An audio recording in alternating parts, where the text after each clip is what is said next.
Good morning, everybody. I hope you're having an amazing morning. Today is a glorious and blessed day that the Lord has created. And as always, I like to remind you, no matter what you're going through in your life, just remember that your life is a book, and this, whatever your situation you're in, is a mere chapter in that book. And eventually that chapter will close and a new one will begin, a glorious one. Just keep your eyes, heart, mind, and soul focused on the Lord, and He will guide you and lead you and make your path straight. He will lead you to success and lead you to happiness, lead you to glory.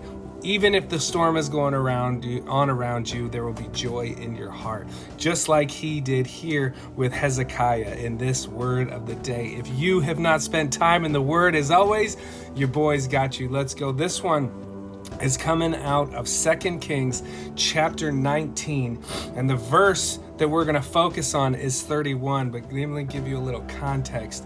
Right now, Hezekiah is a little scared. He's a little nervous because Sennacherib, I don't know if I pronounced that correctly, of Assyria is threatening him and trying to get him to surrender. But Hezekiah but goes to the temple and prays to the Lord and looks to the Lord for guidance and protection. And this is what the Lord says to him. He says, "This will be the sign for you, Hezekiah. This year you will eat what grows by itself, and the second year what springs from that.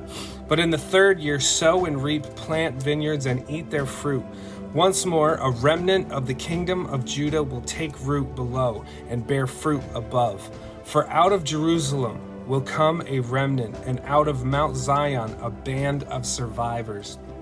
And the study note says this. It says, "As long as a tiny spark remains, a fire can be rekindled and fanned into a roaring blaze. Similarly, if just a small remnant of true believers retains the spark of faith, God can rebuild it into a strong nation. And if only a glimmer of faith remains in a believer's heart, God can use it to restore blazing faith in that believer. If you feel that only a spark of faith remains in you, ask God to use it to rekindle a roaring fire of commitment to Him." And with that being said, if you feel that's you today, if you feel like that fire has just dwindled and is no longer burning passionately inside you, or maybe it's a friend or relative that's expressed this to you, pray to the Lord, and He can use that tiny little bitty spark to set an enormous blaze of passion, an inferno inside of you for Him and for His kingdom. And now there's just one other thing that I want to add to that. You need to ask yourself, why has that passion, why has that fire dwindled? The most important thing is to connect with God. It's to connect with Him. It's to connect with Him and grow that relationship. And you can only do that through prayer, through His Word, reading His Word, and spending intimate time with the Lord.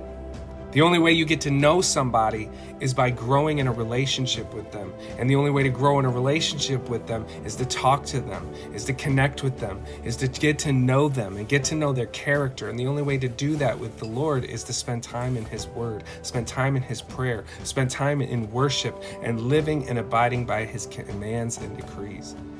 So if you haven't been doing that lately, if maybe one time when that passion was burning inside of you and you felt that fire blazing, at that time, were you spending time with the Lord? Were you spending time in the Word? Were you spending time in prayer?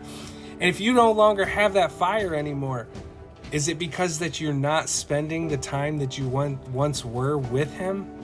It's something to think about, something to pray about, and I really hope and pray that this message helps you today in your relationship with the Lord. You guys, I hope and I pray that this word speaks to your heart today. I pray that the Lord is speaking to you today and helps rekindle that fire inside of you for Him, for His kingdom, because all the glory goes to Him, and He is so worth it for what He did for us on the cross, taking on our sin so that we could be made right with our Father in heaven.